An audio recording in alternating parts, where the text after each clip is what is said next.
Se deparar com um rótulo no supermercado prometendo uma experiência sombria e ameaçadora, faria a maioria recuar, certo? Com certeza. A galera geralmente procura uma bebida suave, né, algo equilibrado para relaxar no fim do dia. Pois é. Mas hoje a gente vai fazer um mergulho profundo nos dados e, assim, na ciência por trás de uma cerveja que desafia toda a lógica de mercado. E entrega exatamente o oposto desse conforto. Exato. A missão hoje é destrinchar o perfil da Red Skull, que é produzida pela Revolution Brewing, e entender o que faz uma bebida tão extrema se destacar tanto. E quando a gente diz extrema, não é um exagero de marketing, tá? A própria cervejaria classifica ela como uma Imperial ou Double Red Ale. O que, para quem não está muito imerso nesse jargão cervejeiro, significa o que exatamente? Basicamente, significa que a receita base foi, completamente turbinada. Leva muito mais malte, muito mais lúpulo e, claro, resulta em muito mais álcool. É uma estrutura construída para ser intensa desde o primeiro momento. Isso, construída desde o início para impactar. Vamos desempacotar isso porque a descrição das fontes traz um choque de realidades que eu achei muito curioso. É bem peculiar mesmo. De um lado, a gente tem a doçura do caramelo escuro. Do outro, um caráter floral super agressivo do lúpulo e tudo banhado em 9,3% de ABV. Que é a medida de volume de álcool, né? Isso. E para dar contexto, uma cerveja comercial comum costuma ter ali pelos 4 ou 5%.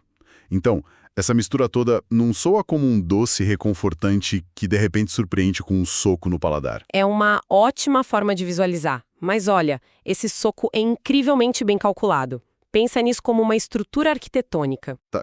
Como assim? Para construir um arranha-céu altíssimo, que no nosso caso é o amargor do lúpulo e o álcool elevado, você precisa cavar uma fundação muito profunda, sabe? Para não desmoronar. Faz sentido. E o malte que cria esse sabor de caramelo escuro deixa açúcares residuais na bebida. Então, em vez do paladar sentir só o amargor rasgando a garganta, o açúcar meio que encapa a língua. Ah, entendi. Fica como uma espécie de escudo protetor.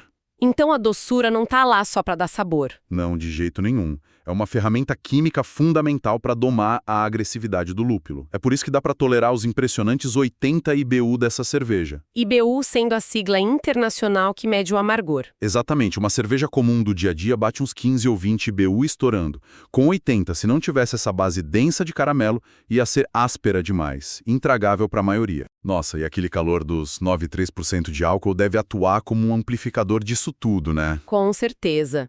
Cria uma tensão complexa na boca que é muito proposital. Aqui é onde a coisa fica realmente interessante. Porque, na teoria, os extremos costumam dividir opiniões e afastar o grande público. Geralmente sim. Acaba mascarando os defeitos ou queimando as papilas. Pois é, e com 80 IBU de amargor e o álcool beirando os 10%, isso não deveria assustar os consumidores. Como que um perfil agressivo desse sobrevive nas prateleiras? Não só sobrevive, como surpreendentemente prospera muito. Se a gente olhar para os dados de consumo, os números contam uma história assim de triunfo da intensidade. Sério? Sim. Ela mantém uma nota muito sólida de 3,88 nas plataformas, e não estamos falando de uma amostra pequena ou de uma dúzia de fãs fervorosos, sabe? São 8.070 avaliações validadas. Espera aí, 8.000 pessoas parando para provar uma bebida tão volátil. É um número bem expressivo, para ser exata. E sabe o que mais chamou a atenção cruzando essas informações?